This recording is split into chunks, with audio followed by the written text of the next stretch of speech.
The Château Nouveau was the kind of restaurant where billionaires went to feel exclusive. Crystal chandeliers worth more than most people's houses hung from vaulted ceilings.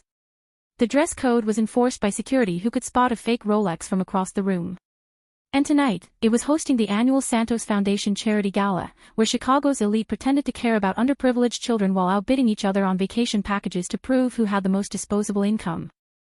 Torres adjusted her black server's vest for the third time, her hands trembling slightly as she balanced a tray of champagne flutes. Each glass cost more than her weekly groceries. If she dropped even one, it would come out of her paycheck, and she couldn't afford that. Not with her younger sister's college tuition due next month and their grandmother's medication costs climbing every week. Table 12 needs refills, Antonio, the head server, whispered as he passed. And for God's sake, smile. These people can smell desperation, and they don't tip well when they do. Maya forced her lips into what she hoped looked like a pleasant expression rather than the grimace it felt like. She'd been working at Château Nouveau for 3 months, ever since her previous job at the university library had been cut due to budget restrictions. The pay here was better, the tips could be incredible, but the cost was her dignity. She'd been propositioned twice, had her ass grabbed once, and had learned to become invisible, a shadow that refilled glasses and cleared plates without drawing attention. If you're enjoying this story so far, don't forget to hit the like button and subscribe. Drop a comment telling me where in the world you're watching from, I love hearing from you. She wove through the crowd toward table 12, her eyes down, her presence minimal. That's when she saw him. Dante Moretti sat at the head table like a king surveying his kingdom. He was younger than she'd expected, maybe 38, with the kind of face that belonged on Italian Renaissance paintings, all sharp angles and dark intensity. His black tuxedo fit him like it had been sewn onto his body, which it probably had. His dark hair was swept back, revealing a face that was handsome in a dangerous way, the kind of handsome that came with warnings. Next to him sat a woman who looked like she'd stepped out of a fashion magazine and directly into the room. Scarlett Ashford, blonde and beautiful in a way that seemed almost artificial, her red dress cut so low it was practically an invitation. Diamonds dripped from her ears, her throat, her wrists. She was laughing too loudly at something someone had said, her hand possessively gripping Dante's arm. Maya had heard the whispers about Dante Moretti. The staff talked. He was connected, they said. Not just wealthy but powerful in ways that didn't show up on tax returns. The Moretti family had controlled Chicago's underground for 3 generations, and Dante was the latest heir to that empire. He ran legitimate businesses, restaurants, construction companies, import-export operations, but everyone knew the real money came from somewhere darker. And Scarlett Ashford was his girlfriend of 2 years, the daughter of a federal judge, beautiful and cruel in equal measure. Maya approached the table carefully, her tray balanced perfectly. She'd learned to read rooms, to sense when tension was building. And right now, the air around table 12 felt electric with something dangerous. More champagne? She asked softly, her eyes on the glasses rather than the people. Finally, Scarlett snapped, not bothering to look at Maya. We've been waiting forever. What do they even pay you people for? Maya bit her tongue and began refilling glasses with steady hands. She could feel eyes on her, assessing, judging. She was used to it. To people like this, she was furniture that happened to move. The shrimp was cold, Scarlett continued, her voice carrying. And someone needs to tell the kitchen that if I wanted microwave food, I would have stayed home. I'll inform the chef, ma'am, Maya said quietly. Ma'am. Scarlett's laugh was sharp. Do I look old enough to be a ma'am to you? It was a trap. Maya recognized it instantly. Answer yes, and she'd be insulted. Answer no, and she'd be accused of being disrespectful. She chose silence, finishing the refills and preparing to retreat. That's when she felt it, a deliberate bump from behind. Maya stumbled forward, and the tray tilted. Time seemed to slow as she watched a champagne flute tip, the golden liquid arcing through the air in a perfect arc, heading straight for Scarlett's lap. Maya's hand shot out, catching the glass mid-fall with reflexes she didn't know she had. Champagne sloshed over her fingers, but not a drop hit Scarlett's designer dress. The table fell silent. Maya's heart hammered as she realized everyone was staring at her, including Dante Moretti. His dark eyes were fixed on her face with an intensity that made her skin flush. Nice catch, he said, his voice deep and smooth with just a hint of an Italian accent that made certain words sound like music. Thank you, sir, Maya whispered, setting the glass back on her tray with shaking hands. What's your name? The question caught her off guard. In 3 months, not one patron had asked her name. Maya, sir. Maya Torres. How long have you worked here, Maya Torres? 3 months, sir. Something flickered in his expression. Interest, maybe. Or curiosity. And before that? I was a research assistant at Northwestern University, sir. The position was eliminated due to funding cuts. She had no idea why she'd added that last part. Desperation, maybe. Or the exhausting weight of pretending that serving people who treated her like she was invisible was somehow better than the job she'd loved and lost. Scarlett made a sound of disgust. Dante, darling, you can't possibly be interested in the help's life story. Can we please focus on the gala? Senator Morrison wants to discuss the waterfront development project. Dante didn't look away from Maya. What did you research? Renaissance literature and art history, Maya heard herself say. Specifically, the intersection of political power and artistic patronage in 15th century Florence. Now she definitely had his attention. Something like surprise crossed his face, followed by genuine interest. The Medici family. Yes, sir. How they used art and architecture to legitimize their power and create a legacy that outlasted their political influence. Fascinating, Dante said, and he sounded like he meant it. The idea that beauty can be a weapon more effective than violence. Or a tool to make violence beautiful, Maya replied before she could stop herself. The words hung in the air between them. Scarlett's eyes narrowed. The other people at the table shifted uncomfortably. Maya realized, with horror, that she'd just implied something about Dante Moretti's own family legacy, about how the Morettas had used legitimate businesses and philanthropic work to create respectability while building their empire on something far darker. I apologize, Maya said quickly, stepping back. That was inappropriate. No, Dante interrupted. It was perceptive. He smiled, and it transformed his face from intimidating to devastating. The Medici built churches and funded artists while also having their enemies assassinated in those same churches. Beauty and brutality, intertwined. Dante, Scarlett's voice had gone cold. This is hardly the time for a history lesson from the waitstaff. Maybe it is. Dante's attention finally shifted from Maya to his girlfriend. When was the last time anyone at this table said something interesting? Scarlett's face flushed red. I'm interesting. You're beautiful, Dante corrected. There's a difference. The insult was delivered so casually that it took Maya a moment to register it. She should leave. Should disappear before she became collateral damage in whatever was unraveling between them. But her feet seemed rooted to the floor. If you'll excuse me, Maya said, taking a step back. Actually, Scarlett stood abruptly, her chair scraping against the marble floor. I need some air. Dante. It wasn't a request. Dante stood with the fluid grace of a predator, buttoning his tuxedo jacket. His eyes found Maya's one more time. It was enlightening talking with you, Maya Torres. I hope we have the opportunity again. Then he was gone, following Scarlett toward the restaurant's terrace, and Maya could finally breathe. What the hell was that? Antonio materialized at her elbow, his eyes wide. Do you have any idea who that man is? Dante Moretti, Maya whispered. I know. Then you know that you don't engage in conversation with him. You certainly don't discuss Renaissance politics and imply things about his family business. Antonio grabbed her arm. Maya, people who say the wrong thing to Dante Moretti have a tendency to disappear. I didn't mean. I don't care what you meant. Stay away from him and especially stay away from Scarlett Ashford. That woman is vindictive, and she just watched her boyfriend pay more attention to you in 5 minutes than he's paid to her all night. Maya nodded, her stomach churning. Antonio was right. She'd been stupid, showing off her education like it mattered, like she was anything other than a server who needed to keep her head down and her mouth shut. She spent the next hour carefully avoiding table 12. But she could feel eyes on her throughout the night. Every time she glanced toward Dante's table, he was watching her with an expression she couldn't read. The gala was winding down when disaster struck. Maya was clearing dessert plates from table 7 when she heard the commotion. Raised voices near the terrace entrance. She turned to see Scarlett storming back inside, her face flushed with anger and alcohol. She'd clearly been drinking heavily since dinner, her movements sharp and uncoordinated. Dante followed behind her, his expression carved from ice. Scarlett, you're making a scene. I don't care. Scarlett's voice carried across the dining room. You humiliated me, Dante. In front of everyone. Flirting with the help like I'm not even there. I had a conversation. That's not flirting. About art history. Scarlett laughed bitterly. You hate that academic bullshit. You've said so 100 times. But suddenly little Miss Waitress mentions the Medici family, and you're practically drooling. Maya tried to make herself smaller, invisible.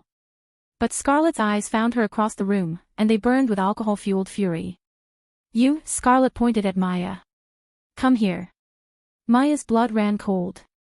Antonio was shaking his head frantically from across the room, but what choice did she have? She approached slowly, her tray clutched like a shield. Yes, ma'am. Did you think you were clever? Scarlett swayed slightly. Showing off your little degree. Trying to impress my boyfriend with your education. No, ma'am. He asked me questions. I was simply answering. Simply answering, Scarlett mimicked in a cruel voice. Well, let me simply tell you something. You're a waitress. You serve food and clear plates. You don't engage in intellectual discussions with men like Dante Moretti. You don't look at him. You don't speak to him unless he asks you a direct question. Do you understand? Yes, ma'am. I don't think you do. Scarlett reached for a wine glass on a nearby table. It was still half full of red wine, a Bordeaux that probably cost $500 a bottle. She held it up, examining the deep crimson liquid. You need to understand your place. Maya saw what was about to happen a split second before it did. Time seemed to slow again, but this time there was no saving herself. Scarlett tilted the glass, and the wine poured out in a thick stream, drenching Maya's head. The cold liquid soaked through her hair, ran down her face, dripped onto her white shirt. The smell of expensive alcohol filled her nostrils. She heard gasps from the nearby tables, the tinkling sound of glass being set down, the rustle of expensive fabric as people turned to watch. Maya stood frozen, wine dripping from her chin, her hands clenched at her sides. She wanted to scream, to cry, to dump her entire tray over Scarlett's perfectly styled blonde head. But she needed this job. She had her sister's tuition and her grandmother's medications and rent due in 2 weeks. So she swallowed her pride and her rage and her humiliation. I apologize for any offense, ma'am. That's better, Scarlett said, satisfied. Now you know you're. The words died in her throat as a hand clamped around her wrist. Dante had moved so quickly that Maya hadn't seen him cross the room. One moment he was by the terrace entrance, the next he was beside them, his hand wrapped around Scarlett's wrist with enough force that she gasped. What? Dante said, his voice soft and more terrifying than if he'd shouted, did you just do? She needed to learn her place, Scarlett said, but there was fear creeping into her voice now. She was flirting with you, trying to. She was doing her job. Dante's grip tightened. And you just assaulted her. The restaurant had gone completely silent. Maya could hear her own heartbeat, could feel wine dripping down her neck and pooling in her collar. Let go of me, Scarlett tried to pull away. You're hurting me. Good. Dante's eyes were black with fury. Because you just humiliated someone in public for no reason other than your own insecurity. You poured wine on a woman who's working to support her family because you felt threatened by a conversation. Dante, please. Pack your things, he said, his voice cutting through her pleading like a knife. You have 1 hour to get everything you own out of my penthouse. After that, whatever's left gets donated. Scarlett's face went white. You can't be serious. Do I look like I'm joking? Over her. Scarlett's voice rose to a shriek. Over some broke waitress with a useless degree. You're throwing away 2 years for her. I'm ending a relationship that should have ended a year ago. Dante released her wrist with enough force that she stumbled back. Because you just showed me exactly who you are, and I don't like what I see. My father. Your father, the federal judge, can't do anything to me. We both know that. Dante's smile was razor-sharp. In fact, I think Judge Ashford would be very interested to know about your little cocaine habit that I've been quietly paying to keep out of the press. Scarlett's mouth opened and closed, but no sound came out. 1 hour, Dante repeated. Antonio, please call Miss Ashford a car. Make sure she leaves the premises immediately. Yes, Mr. Moretti. Antonio appeared instantly, taking Scarlett's arm with professional detachment. This way, miss. Scarlett looked around the restaurant, her eyes wild, searching for allies. But everyone was carefully looking away. She'd just been dumped in the most public way possible by one of the most powerful men in Chicago, and no one was going to come to her defense. "You'll regret this," she hissed at Maya as Antonio led her away. "I will make you regret this." Then she was gone, her heels clicking furiously across the marble floor, and Maya was left standing in a puddle of wine, dripping and humiliated, with Dante Moretti staring at her with an expression she couldn't name. The silence stretched. Maya became aware of hundreds of eyes on her, of whispers starting at the far tables. She needed to leave, needed to clean up, needed to disappear before she started crying in front of everyone. "I'm sorry," she whispered. "I didn't mean to cause." "My office," Dante interrupted. "Now." It wasn't a request. Maya followed him through the restaurant, past the staring faces and whispering mouths, wine still dripping from her hair. Dante led her through a door marked "Private" and up a flight of stairs to the restaurant's second floor. His office was elegant and understated, all dark wood and leather, with floor-to-ceiling windows overlooking the Chicago River. He closed the door behind them, and suddenly the silence was deafening. "Sit," he said, gesturing to a leather couch. "I'll ruin it," Maya said, gesturing at her wine-soaked clothes. "I don't care about the couch." Dante moved to a cabinet and pulled out a towel. "Here." Maya took it with shaking hands and tried to wipe the wine from her face and hair. It was useless. She was soaked through, and the smell would probably never come out. "I'm so sorry," she said again. "I didn't mean to cause problems between you and your girlfriend." "You didn't cause anything." Dante poured 2 glasses of whiskey and handed her one. "Scarlett did that all on her own. But if I hadn't talked to you, then I would have spent another evening pretending to enjoy the company of someone who's beautiful on the outside and ugly on the inside." He sat in the chair across from her, loosening his bow tie. "You know what the irony is? I've been looking for an excuse to end things with Scarlett for months. She just handed me one on a silver platter." Maya took a sip of whiskey, feeling the burn in her throat. "You didn't have to do that. Defend me like that. I'm nobody. You're a woman with a degree in Renaissance literature who's working as a server to support her family." Dante's eyes held hers. "That makes you somebody, Maya Torres. Much more somebody than Scarlett Ashford ever was." The way he said her name made her pulse quicken. "She's going to come after me. People like her always do. People like her also know better than to cross me." Dante's expression hardened. "If she tries anything, anything at all, I want to know about it immediately." "Why do you care?" The question burst out before Maya could stop it. "You don't know me. I know you caught a falling glass to save Scarlett's dress even though she's been treating you like dirt all night," Dante said. "I know you're working a job you're overqualified for without complaint. I know you had a conversation with me about art and power that was more interesting than anything I've heard in months." He leaned forward. "And I know that what Scarlett did to you was unforgivable, and I'm not going to let it stand." Maya's hands were shaking again, but not from fear this time. From something else, something dangerous. "Mr. Moretti." "Dante." "Dante," she corrected, and the name felt strange and intimate on her tongue. "I appreciate what you did, but I can't afford to lose this job. If the management thinks I caused a scene." "I own this restaurant," Dante interrupted. "I own half the restaurants in Chicago. You're not losing your job, Maya. In fact, as of right now, you're promoted." "Promoted?" "I need someone intelligent working for me. Someone who understands art and history and the intersection of power and culture." He stood, moving to his desk. "How would you feel about managing my family's philanthropic foundation?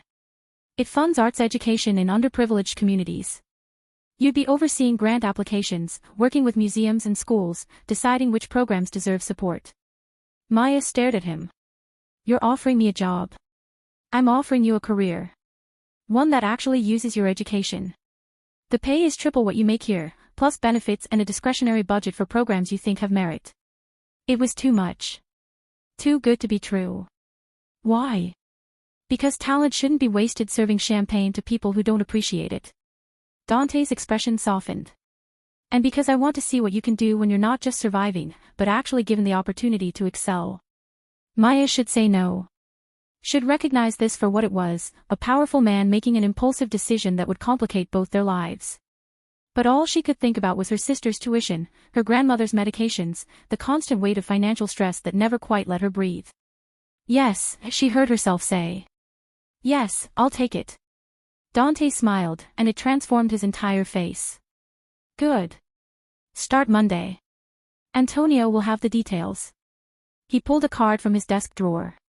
This is my private number. Call me if you need anything before then. And Maya. Yes. Get yourself a new outfit on the foundation's expense account. You deserve to look like the professional you're about to become. Maya took the card with numb fingers. I don't know what to say. Say you'll let me take you to dinner tomorrow night. A proper dinner, not you serving me. I'd like to continue our conversation about the Medici family. It was the moment where she should draw the line, should keep things professional. But looking into Dante Moretti's dark eyes, seeing genuine interest there instead of pity or obligation, Maya found herself nodding. Tomorrow night, she agreed. Good. Dante's smile turned dangerous. And Maya. We're something you love. Not something you think I'd want to see. I want to know who you really are, not who you think you should be for me.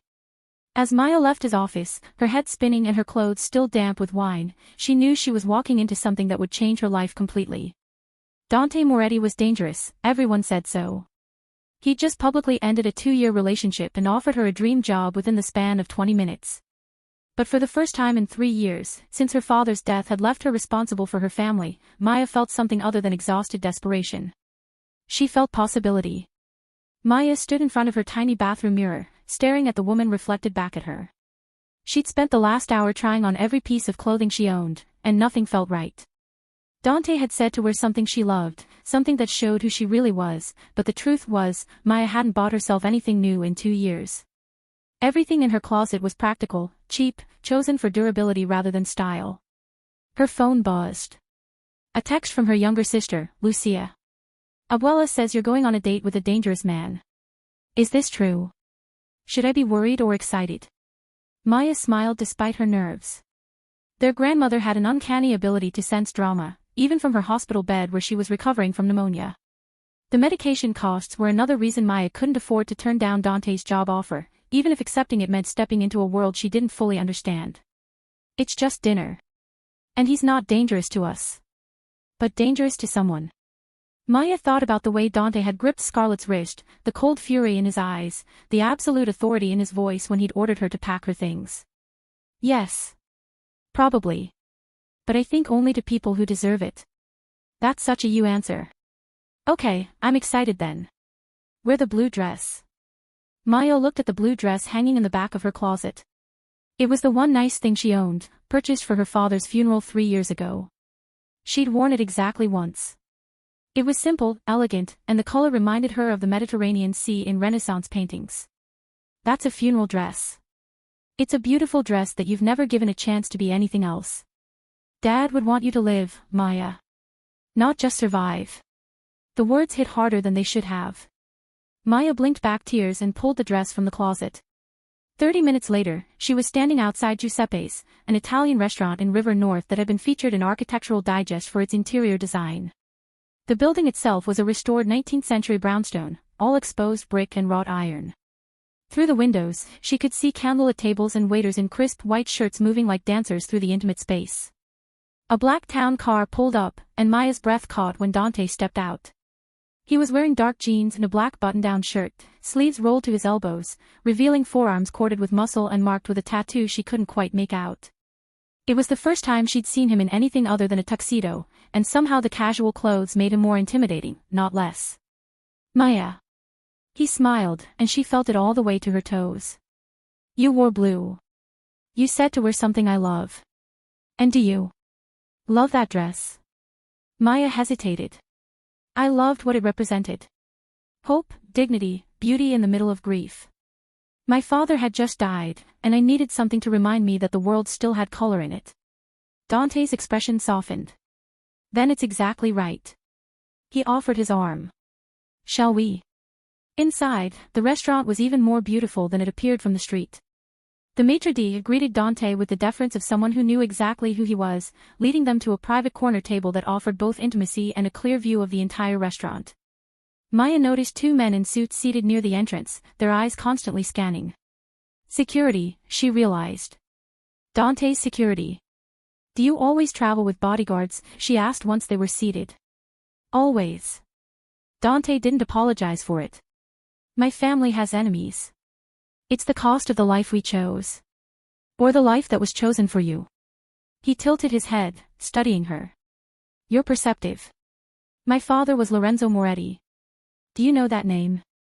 I've heard of him. He died 5 years ago. He was murdered, Dante corrected, his voice matter of fact. Shot outside his favorite restaurant by a rival family trying to start a war. I was 33 years old, barely ready, and suddenly responsible for an empire built on violence and fear. He paused as the waiter brought wine, a Barolo that probably cost more than Maya's monthly rent. I've spent the last 5 years trying to transition our operations into something sustainable, something that won't get my own children killed someday. Do you have children? No. Scarlett refused to even discuss it. Dante's jaw tightened. She wanted the lifestyle, the status, but none of the responsibility that comes with actually being part of this family. A waiter appeared to take their orders. Dante ordered in rapid Italian, clearly off menu, and the waiter's eyes lit up with approval. When he disappeared, Maya raised an eyebrow. Let me guess. You told the chef to surprise us. I told him my grandmother's recipe for osso buco and asked if he could do it justice. Dante's smile turned playful. Also, that if he couldn't, I'd buy this restaurant just to fire him. That's awful. That's incentive. He leaned forward. Now, tell me about Maya Torres. Research assistant turned waitress turned foundation director. What made you choose Renaissance literature? Maya took a sip of wine, gathering her thoughts. My father was a high school history teacher. He used to take me to the Art Institute every Sunday when I was a kid. We'd spend hours in the European galleries, and he'd tell me stories about the paintings. Not just what they depicted, but who commissioned them, why they were created, what they meant. Power and patronage. Exactly. He taught me that art is never just art. It's always about who's paying for it and what they want it to say. Maya smiled at the memory. When he got sick, when we knew he was dying, he made me promise I'd finish my degree. He said education was the one thing no one could ever take from you. A wise man. The best man I ever knew. Maya's throat tightened. After he died, I was the oldest. My mother died when I was 12, so it was just us, my father, me, Lucia, and our grandmother. Suddenly, I was responsible for everyone. My father's life insurance barely covered his funeral. I had to drop out of my PhD program to work full-time. You were pursuing a doctorate. At Northwestern. I was 2 years in, working on a dissertation about artistic propaganda during the Medici reign. Maya laughed bitterly. Lot of good that did me. Turns out Renaissance scholars aren't exactly in high demand. They are in my world. Dante's eyes held hers. Do you know what my family needs most? Legitimacy. We need to transform from criminals who happen to be rich into benefactors who shape culture. The Medici did exactly that. They went from merchant bankers to de facto royalty by funding the right artists, building the right churches, creating beauty that made people forget about the violence that paid for it. Maya's pulse quickened. You want to become a modern Medici family. I want my nephew to grow up in a world where the Moretti name means art museums and scholarship programs, not bodies in the Chicago River. Dante's voice was intense. That's what the foundation is for. And that's why I need someone like you, someone who understands how to use culture as a weapon, how to build a legacy that outlasts fear. The food arrived, and it was extraordinary. Osso buco that fell off the bone, risotto that was perfectly creamy, vegetables that tasted like they'd been picked that morning. They ate and talked, the conversation flowing from Renaissance politics to Chicago architecture to the books they'd loved as children. Maya found herself laughing, genuinely laughing, for the first time in months. Dante was funny when he wanted to be, self-deprecating about his own education. I barely graduated high school, spent more time learning how to break someone's arm than how to write an essay, but intensely curious about everything she knew. Tell me about your sister, he said as they shared a dessert of panna cotta with fresh berries. Lucia is brilliant. Smarter than me, actually. She's at Northwestern studying biomedical engineering. Full scholarship, thank God, but there are still expenses. Books, housing, lab fees. Maya hesitated. The truth is, the only reason I took the job at Château Nouveau was because the tips were good enough to cover what the scholarship didn't. And now? Now I don't have to choose between her education and our grandmother's medication. Maya met his eyes. You gave me that, Dante. I don't know how to thank you. You already did. You said yes. He reached across the table, his fingers brushing hers. Maya, I need you to understand something. That job offer isn't charity. I'm not rescuing you. I need your expertise, your perspective, your intelligence. You're going to work hard, probably harder than you ever did as a waitress. I'm not afraid of hard work. Good. His thumb traced a circle on the back of her hand, sending electricity racing up her arm. Because there's something else you should know. I didn't just offer you this job because you're qualified, though you are. I offered it because from the moment you started talking about the Medici family, I couldn't stop thinking about you. Maya's breath caught. Dante. I know it's fast. I know I just ended a relationship less than 24 hours ago. I know you have every reason to be cautious. His grip on her hand tightened. But I also know that I've spent 2 years with someone who didn't understand me, didn't share my interests, didn't challenge me. And then you walked into my life and had a conversation with me that was more real than anything I've experienced in months. I'm not like the women you usually date. Thank God for that. Dante's smile was dangerous. Maya, I'm not asking you to be my girlfriend tonight. I'm not asking for anything except honesty. Can you tell me you didn't feel it too? That connection. Maya wanted to lie, wanted to protect herself from the inevitable heartbreak that came with falling for someone like Dante Moretti. But he'd asked for honesty, and she found she couldn't give him anything less. I felt it, she admitted. But I'm scared. Of me. Of what being with you would mean. Your world is dangerous, Dante. You said so yourself. It is, he agreed. But it's also mine to protect.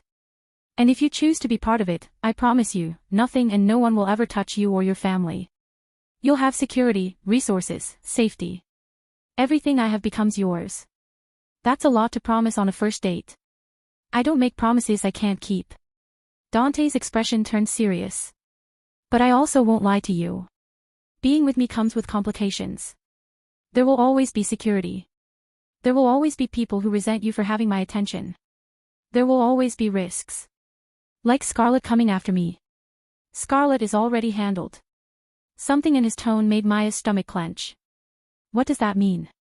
It means her father received a very detailed file this morning about his daughter's cocaine addiction, her shoplifting arrest that I had expunged, and her multiple DUIs that never made it to court thanks to my influence.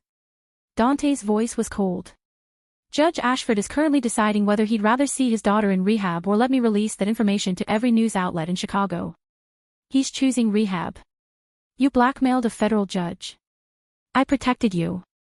Dante leaned forward. Maya, I told you. I don't make empty threats. Scarlett humiliated you publicly.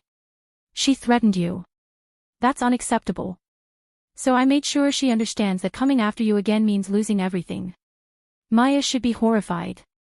Should recognize this as the first red flag in what would inevitably be a toxic relationship. But all she could think about was how no one had ever protected her before. She'd been the protector, the caretaker, the one who sacrificed.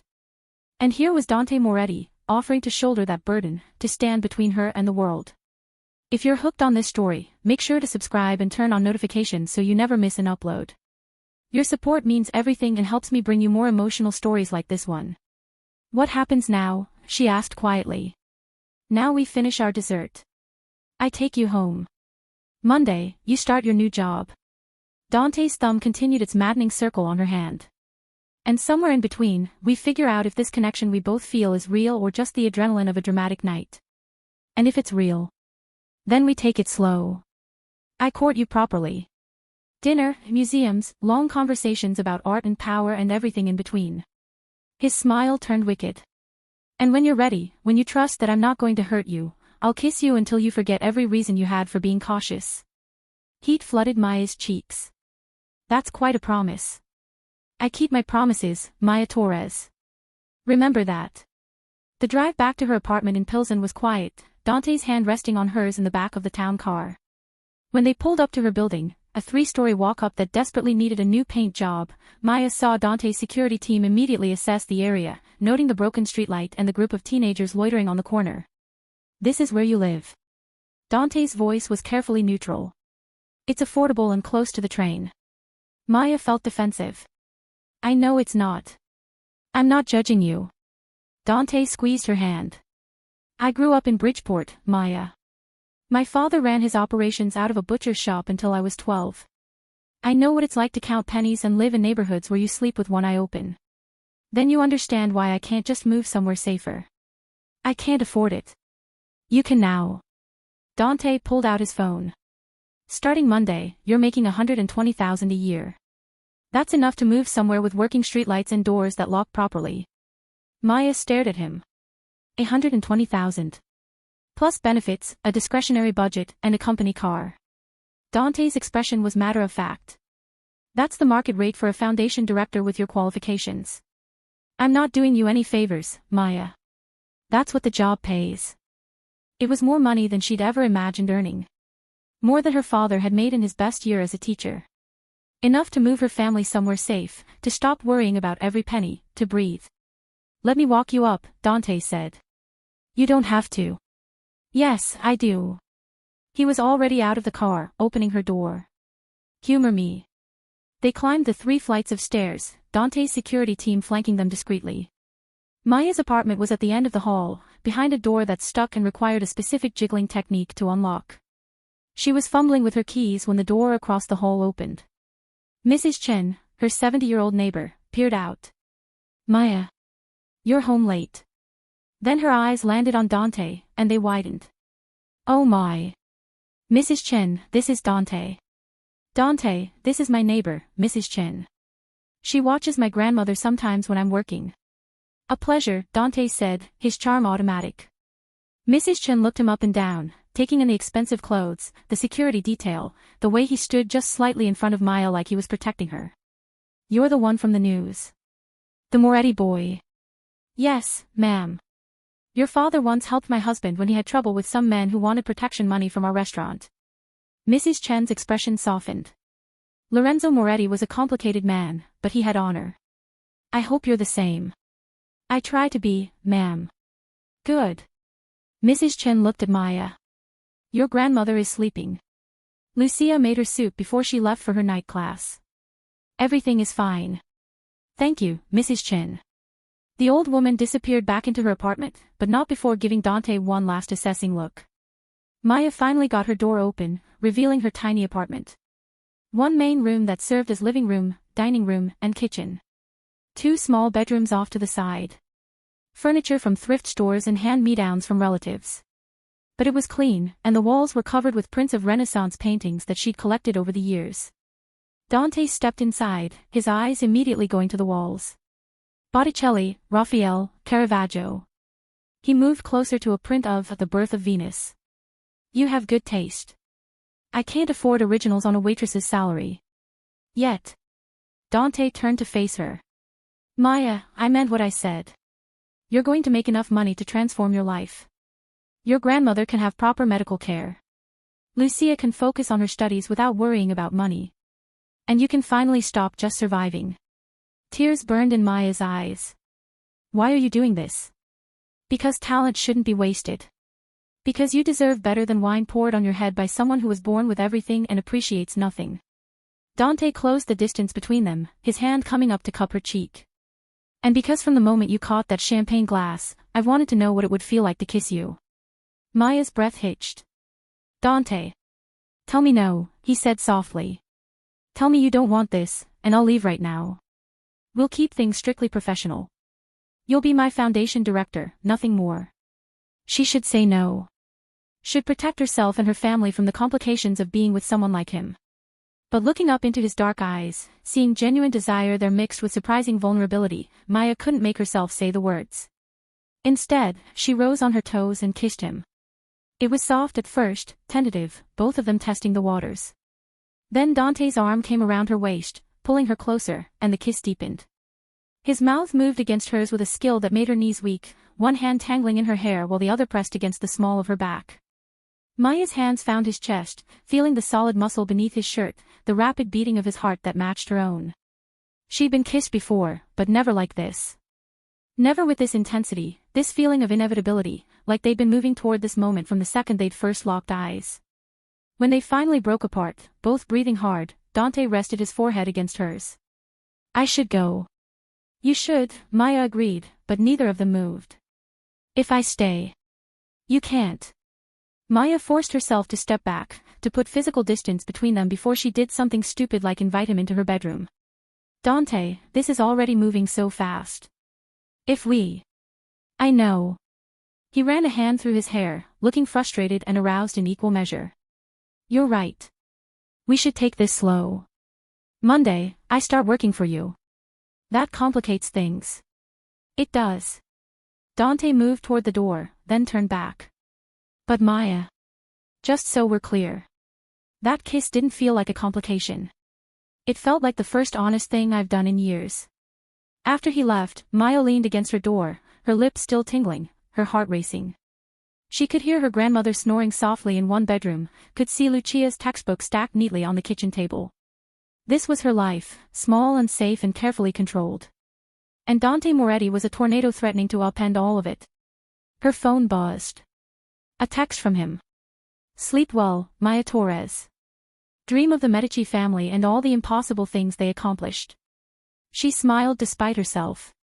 And you dream of useless PhD students who talk too much about Renaissance politics. There's nothing useless about you. See you Monday. Lock your door. Maya locked the door, then checked it twice more. Then she went to her bedroom, changed into pajamas, and lay in bed staring at the ceiling, her mind racing. Everything had changed in the span of 24 hours. She had a new job, a dangerous attraction to her new boss, and the distinct feeling that her life was never going to be the same. In his penthouse overlooking the lake, Dante poured himself a whiskey and stood at the floor-to-ceiling windows, looking out at the Chicago skyline. Behind him, his younger brother Marco lounged on the leather couch, watching him with amused eyes. So, Marco said. You dumped Scarlett, hired a waitress, and now you're courting her like it's 1895. Have I got that right? She's not a waitress. She's a Renaissance scholar who was working as a waitress. Dante took a sip of whiskey. And yes, that's about right. Papa would have loved this. Brought home a nice Italian girl from the neighborhood, and you go for the intellectual with a PhD. She doesn't have a PhD. She had to drop out when her father died. Even better. A tragic backstory. Marco's tone turned serious. Dante, I'm not judging. If you like her, you like her. But you need to be careful. Scarlett's family isn't going to take this lying down. Judge Ashford is already backing off. I made sure of it. I'm not talking about the judge. I'm talking about Scarlett herself. Marco leaned forward. She's been posting on social media. Vague stuff about betrayal and revenge. She's humiliated, and humiliated people do stupid things. Dante's jaw tightened. Then we make sure Maya is protected. Already on it. I've assigned Carlo and Dominic to shadow her. They'll be discreet, but they'll be there. Marco paused. Dante, are you sure about this? Really sure. Because once you claim someone publicly, once everyone knows she's yours, she becomes a target. Every rival family, every ambitious lieutenant, everyone who wants to hurt you will see her as a weakness. I know. And you're willing to risk that? For a woman you just met. Dante thought about Maya's smile, the way she talked about art with genuine passion, the strength it must have taken to support her family while grieving her father. He thought about that kiss, about how right it had felt to hold her. Yes, he said simply. I'm willing to risk it. Marco studied him for a long moment. Then I hope she's worth it. Because you're about to make her life very complicated, big brother. I know that too.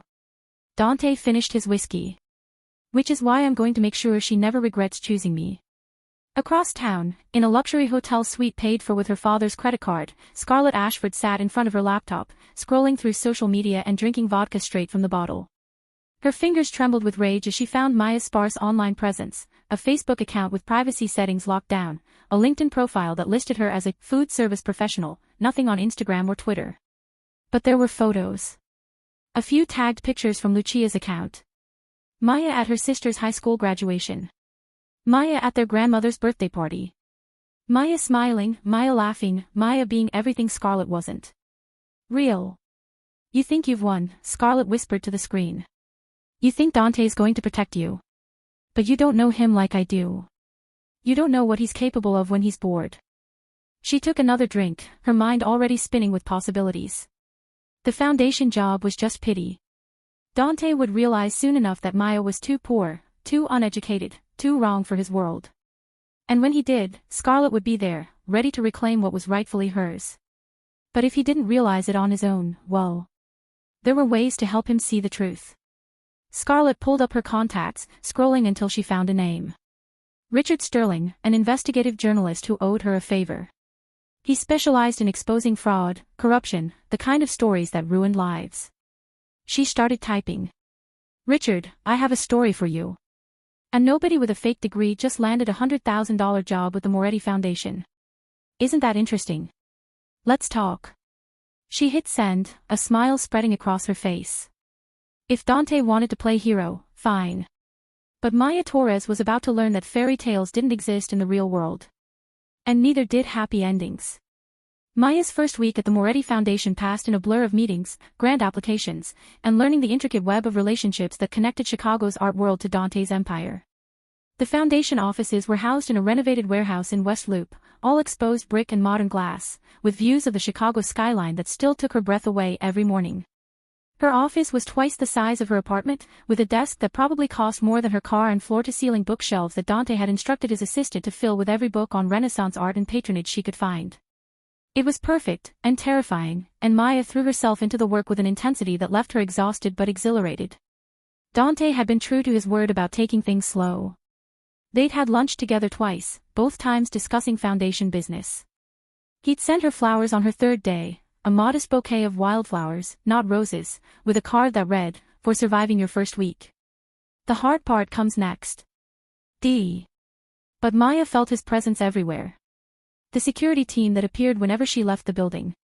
The company car that picked her up every morning, driven by a man named Carlo who was unfailingly polite and clearly trained in something more dangerous than defensive driving. The way every vendor and partner she met treated her with deference that went beyond her new title. She was under Dante Moretti's protection, and everyone knew it.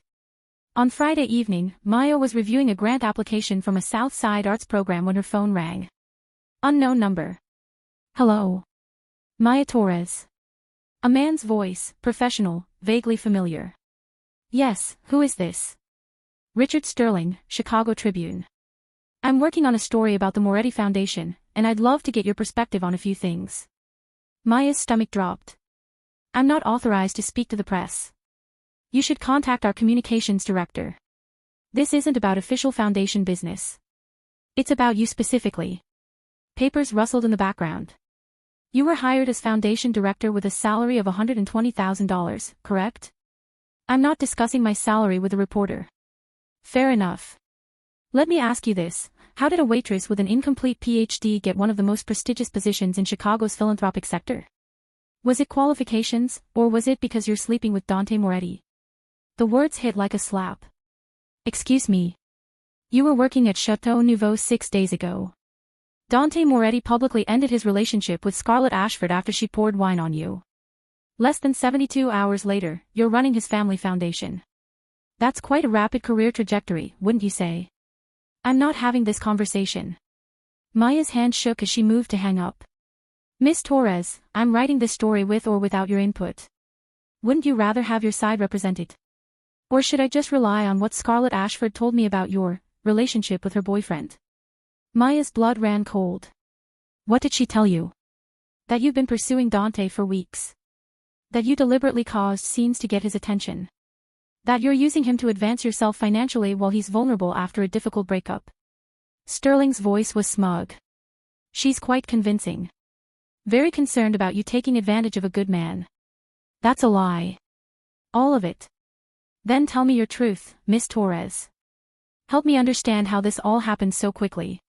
Maya wanted to defend herself, wanted to explain that she'd earned this position, that Dante had recognized her qualifications. But she could hear the trap in Sterling's voice. Anything she said would be twisted, used against her. I have nothing to say to you. She hung up, her heart racing. The phone immediately rang again. Different number. Then again. And again. Within minutes, she had 7 missed calls from various numbers, 3 voicemails, and a text from a blocked number. Just tell the truth, Maya. It's easier that way. She called Dante. He answered on the first ring. Maya. What's wrong? There's a reporter. Richard Sterling from the Tribune. He's asking about us, about my job, saying that Scarlett told him, her voice cracked. Dante, he thinks I'm using you. That I slept my way into this position. The silence on the other end was absolute. Then, in a voice colder than she'd ever heard from him, where are you? My office. But Dante, the phones won't stop. Don't answer any of them. I'm sending Marco to get you. Stay exactly where you are. 20 minutes later, Marco Moretti appeared in her doorway. He was younger than Dante, maybe 30, with the same dark hair and sharp features but with an easier smile. That smile was absent now. Miss Torres. My brother sent me to escort you somewhere safe. Safe from what? A reporter. From what that reporter represents. Marco's expression was grim. Richard Sterling doesn't write puff pieces, Miss Torres. He specializes in exposing corruption, fraud, sexual misconduct. If Scarlett Ashford got to him, she's playing for keeps. Maya grabbed her purse with shaking hands. I haven't done anything wrong. I believe you. But in this city, perception matters more than truth. Marco led her to the elevator, 2 security guards flanking them. Scarlett is smart. She knows she can't hurt Dante directly, so she's going after you. She's going to paint you as a gold digger, a social climber who seduced her boyfriend and manipulated your way into a cushy job you're not qualified for. But I am qualified. I know that. Dante knows that. But do the readers of the Chicago Tribune know that? Marco's voice was gentle but firm. This is how they operate, Miss Torres. They destroy your reputation first, make you look like a villain, and by the time the truth comes out, no one cares anymore. The damage is done. They emerged from the building to find a black SUV waiting, engine running. Marco opened the door for her. We're going to Dante's. He'll explain everything. The drive to Dante's penthouse took 30 minutes, long enough for Maya to spiral into full panic. Her phone continued buzzing with calls and texts. Someone had found her email address and sent a message with the subject line, looking forward to exposing the truth. Another text came from a number claiming to be a producer at a local news station. By the time they reached Dante's building, a glass tower overlooking Lake Michigan, Maya felt like she couldn't breathe. The elevator ride to the penthouse on the 45th floor was silent except for Marco's occasional reassuring glances. The elevator opened directly into Dante's home, and Maya's first thought was that it looked like a museum. Floor-to-ceiling windows overlooking the lake, modern furniture that was more art than function, and actual paintings on the walls, originals, she realized with shock, not prints. A Rothko. A de Kooning. A small Renaissance piece that might have been authentic. Dante stood by the windows, phone pressed to his ear, speaking rapid Italian. When he saw her, he ended the call abruptly. Maya. He crossed the room in 3 strides, pulling her into his arms. Are you okay? She buried her face in his chest, breathing in his scent, expensive cologne and something uniquely him. I don't understand what's happening. Scarlett is happening. Dante's voice vibrated through his chest. She hired Richard Sterling to destroy your reputation. He's going to publish a story claiming you manipulated me, that you're unqualified for your position, that our relationship is based on. He cut himself off, his arms tightening around her. Based on what? Sex and money. That I'm paying you to sleep with me. Maya pulled back, looking up at him. That's insane. We've only kissed once. The truth doesn't matter to Sterling. He has Scarlett feeding him a narrative, and he's going to run with it. Dante's jaw was tight with barely controlled rage. But I'm not going to let him destroy you, Maya. Not without a fight. What can you do? He's a journalist. He has freedom of the press. He has freedom to report facts. Not to publish lies and call it journalism. Dante released her, moving to the bar to pour drinks. I've already contacted my lawyers. They're preparing a defamation suit. I've also reached out to the Tribune's editor-in-chief, who happens to owe me several favors. You're going to threaten the newspaper? I'm going to remind them that I'm one of their largest advertisers and that publishing a hit piece full of unsubstantiated claims about my foundation director might not be in their best interest. Dante handed her a glass of whiskey. Drink. You look like you're going to pass out. Maya took a sip, the burn steadying her. This is because of me. If I hadn't taken the job, if we hadn't what? Felt something real. Dante's eyes flashed. Maya, this is Scarlett being vindictive. This is her trying to punish you for existing. Don't let her make you feel guilty for accepting a job you earned or for kissing a man who wanted to kiss you back. But she's right about one thing. Maya set down her glass. It does look bad. Waitress 1 week, foundation director the next. People are going to assume. Let them assume. Dante's voice was steel. You have a master's degree in Renaissance literature from Northwestern. You were 2 years into a doctoral program before your father died. You've been researching art patronage and cultural power dynamics for 8 years. You're more qualified for this position than anyone else I interviewed. You interviewed other people. 3 others. All had impressive resumes. None of them understood what I was trying to build. Dante moved closer. You got the job because you're brilliant, Maya. Because you see connections between art and power that other people miss. Because you have the passion and knowledge to transform the foundation into something meaningful. Then why didn't you tell me about the other candidates? Why did you make it seem like I was doing you a favor? Dante's expression softened. Because I was also trying to impress you. I wanted you to say yes, and I was afraid if I made you go through a formal interview process, you'd overthink it and walk away. That's manipulative. It's honest. He took her hands. Maya, I'm not going to pretend I'm perfect. I'm not. I make decisions quickly, sometimes impulsively. I use my power to get what I want. But what I wanted was you in that job because you deserved it, and I wanted a chance to get to know you better. Both of those things can be true. Maya wanted to stay angry, wanted to hold on to the righteousness of being manipulated. But looking into Dante's eyes, seeing genuine remorse mixed with determination, she found her anger fading. What happens now? She asked quietly. Now we fight back. Dante pulled out his phone, showing her the screen. This is Richard Sterling's file. Every story he's ever written, every source he's ever used, every corner he's ever cut. I've had my people researching him since Marco called me. Sterling isn't the crusading journalist he pretends to be. He's been sued twice for defamation. He's known for taking money under the table to kill stories or to write hit pieces. He's exactly the kind of corrupt reporter who gives journalism a bad name. You're going to blackmail him. I'm going to give him a choice. Dante's smile was cold. Publish the story Scarlett fed him and watch his career implode when I release information about every unethical thing he's ever done. Or kill the story and accept a generous payment to find employment elsewhere. That's still blackmail. That's protection. Dante's voice turned fierce. Maya, you need to understand something about my world. I don't play fair. I don't turn the other cheek. When someone threatens what's mine, I eliminate the threat by whatever means necessary. And you, he cupped her face. You are mine to protect. The possessiveness should have scared her. Should have sent her running. But instead, Maya felt something inside her relax, a tension she'd been carrying for years finally releasing. Someone else was going to handle this. Someone else was going to fight. I don't want you to become a bad person because of me, she whispered. I'm already a bad person, Maya. Dante's thumb brushed her cheekbone. But I'm trying to be better. You make me want to be better. And protecting you. That's the best thing I can do. The doorbell chimed, an actual doorbell in a penthouse that took up the entire floor.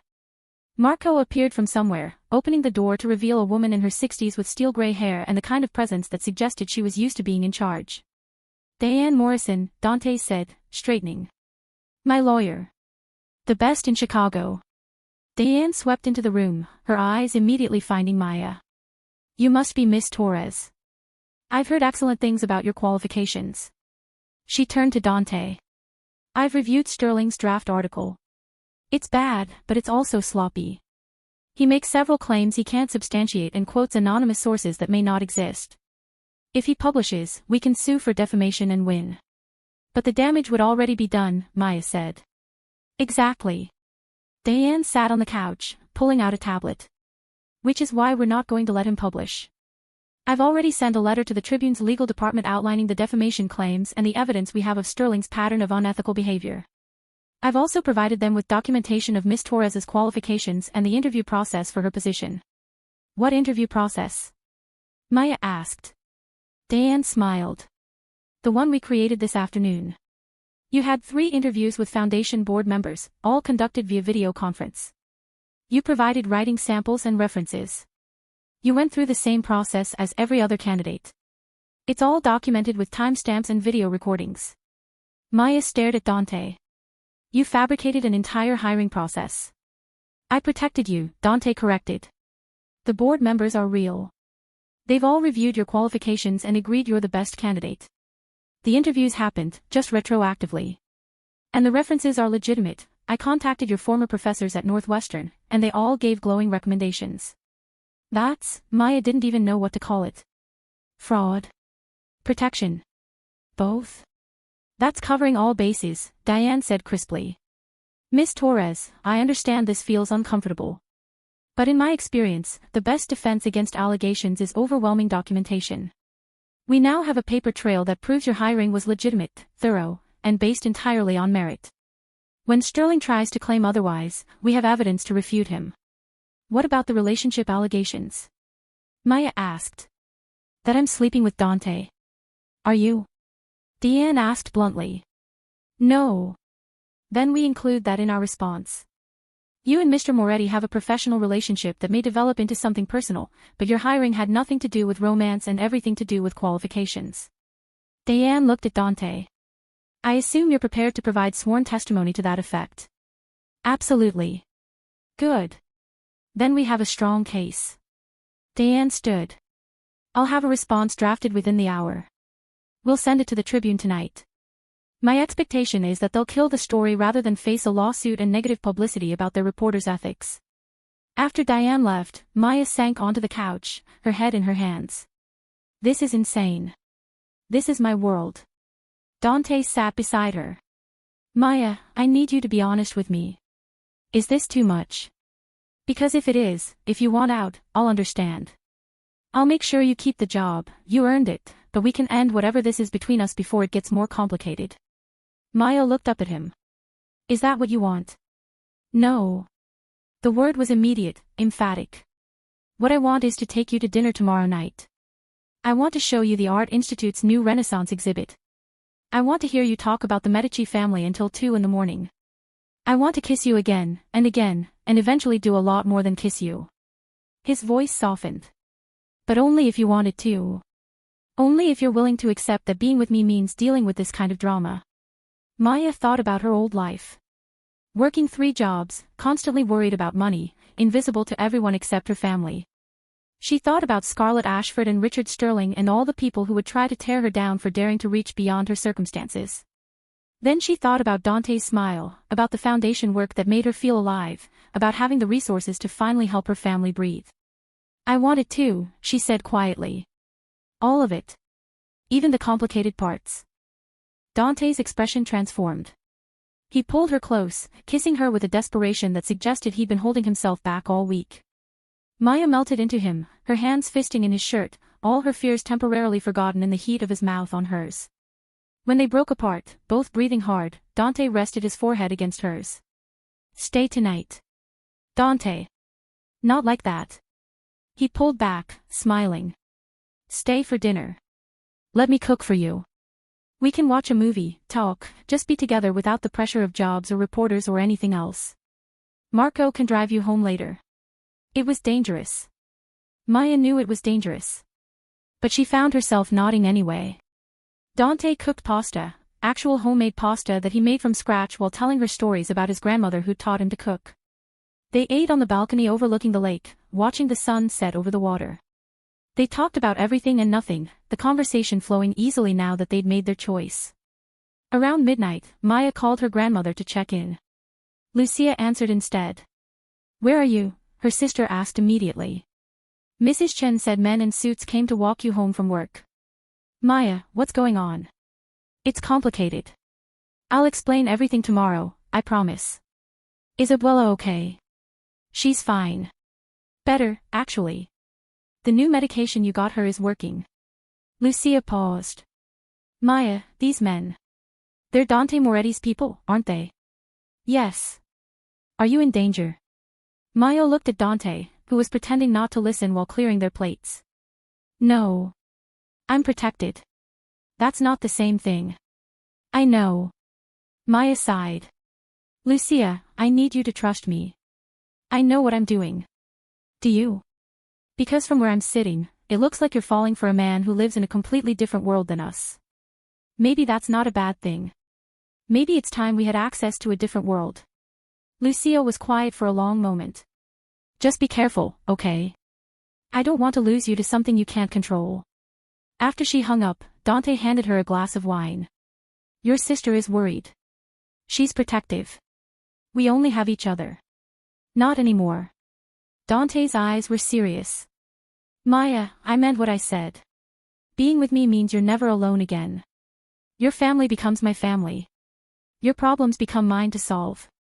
That's what this means. That's a lot of responsibility. I have broad shoulders.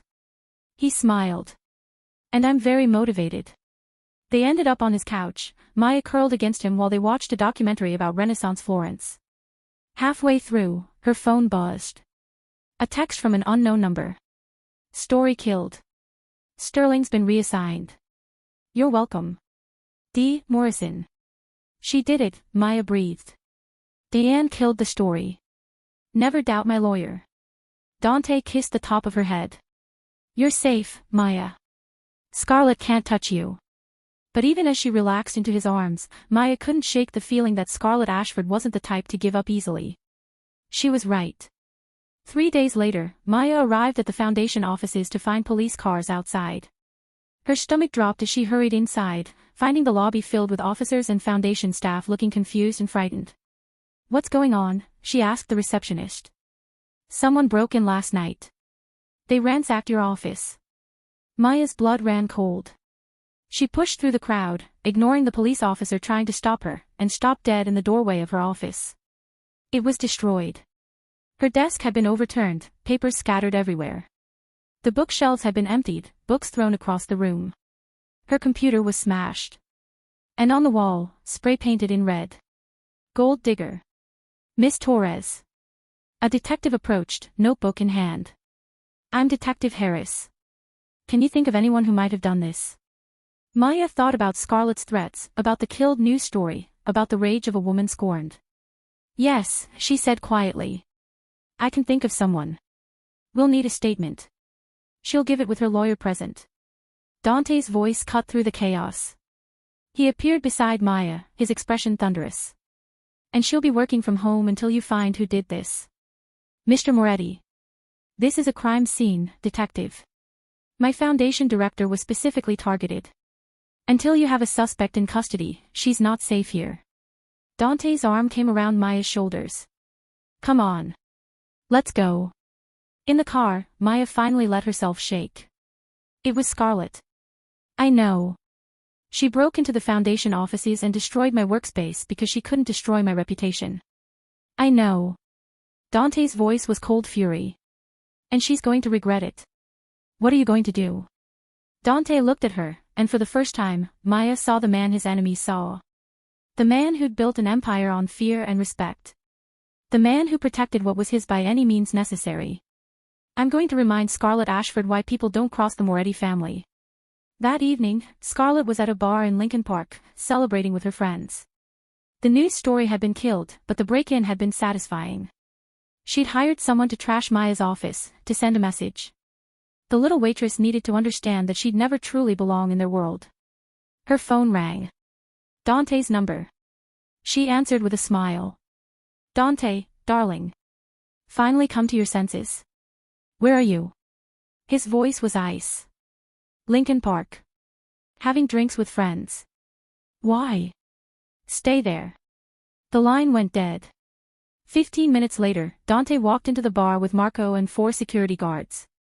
The entire establishment went quiet as he approached Scarlett's table. We need to talk, Dante said. Outside. Scarlett's friends scattered immediately, recognizing danger when they saw it. She stood on shaking legs. Dante, what's this about? You broke into my Foundation offices. You destroyed Maya's workspace. You've been harassing her for weeks. I don't know what you're talking about. Don't lie to me. Dante's voice was soft. Deadly. I have security footage. I have the name of the man you hired. He's already given a statement to the police in exchange for a reduced sentence. You're going to be arrested within the hour. Scarlett's face went white. You can't, my father. Your father can't help you this time. In fact, I just got off the phone with him. He's extremely disappointed in his daughter's behavior. So disappointed that he's agreed to send you to a very exclusive facility in Switzerland. You'll be leaving tomorrow. A facility. Scarlett's voice rose. You mean rehab? I mean a place where you can't hurt anyone for at least 6 months. Dante leaned in close. Here's what's going to happen. You're going to plead guilty to criminal trespass and vandalism. You're going to accept a plea deal that includes mandatory rehabilitation and community service. You're going to publicly apologize to Maya. And then you're going to disappear from Chicago for a very long time.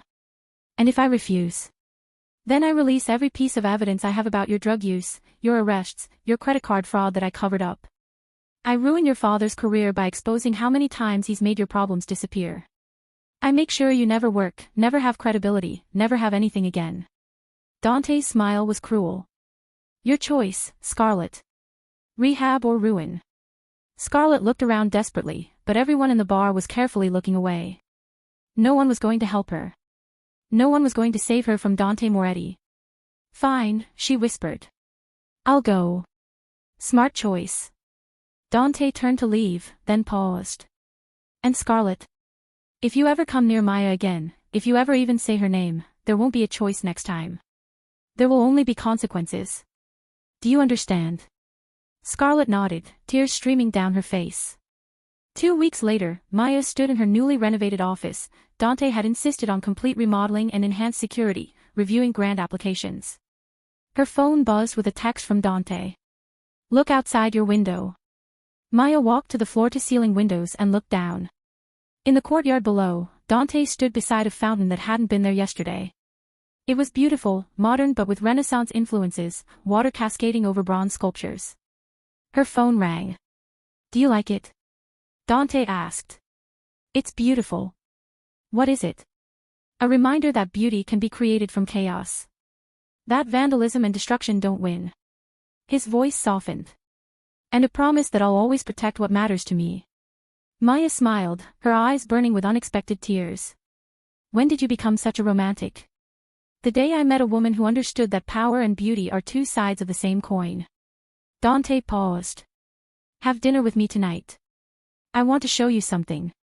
That evening, Dante took her to a gallery opening in River North. But instead of mingling with the crowd, he led her to a private room in the back. What are we doing here? Maya asked. Close your eyes. She did, feeling his hands on her shoulders, guiding her forward. Dante. Trust me. Just a few more steps. His voice was warm with excitement. Okay, open them. Maya opened her eyes and gasped. She was standing in front of a painting. A real Renaissance painting, not a reproduction. It was small, maybe 2 feet by 3 feet, but exquisite.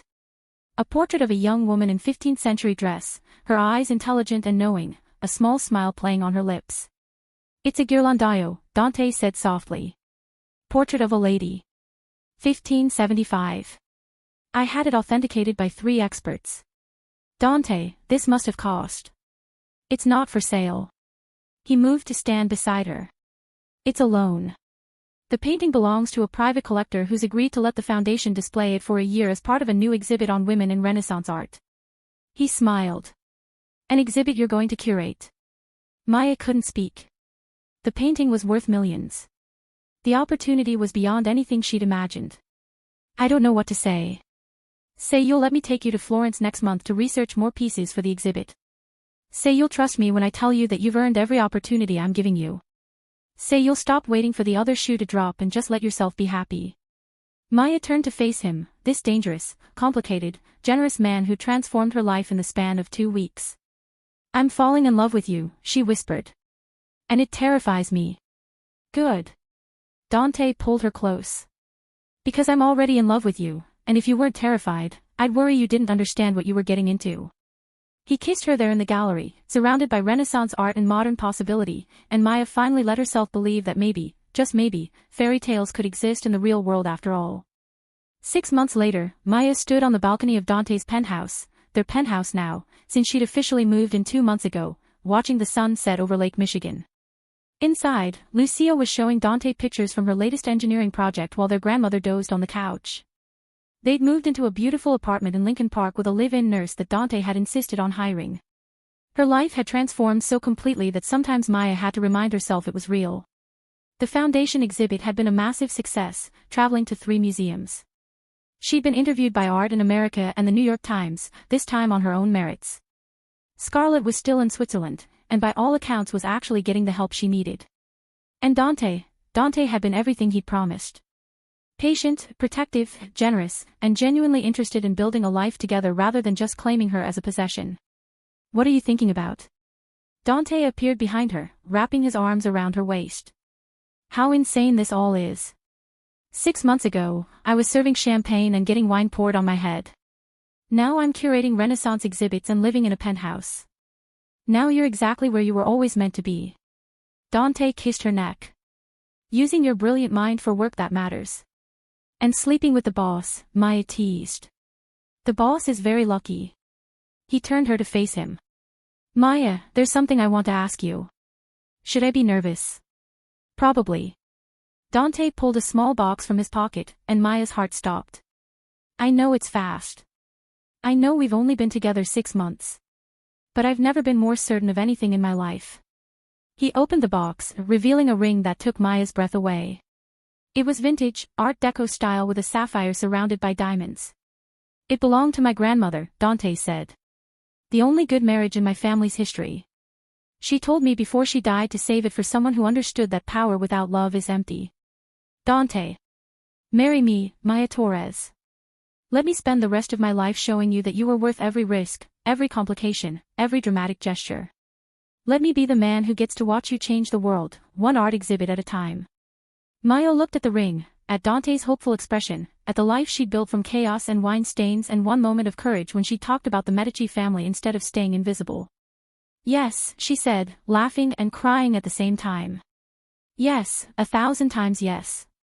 As Dante slid the ring onto her finger and kissed her until she forgot every reason she'd ever had to be afraid, Maya thought about how wrong she'd been all those months ago. Fairy tales did exist in the real world. You just had to be brave enough to believe in them. Thank you so much for watching until the end. If you love this story, check out the other videos on your screen now. I think you'll really enjoy them. And don't forget to subscribe if you haven't already. See you in the next story.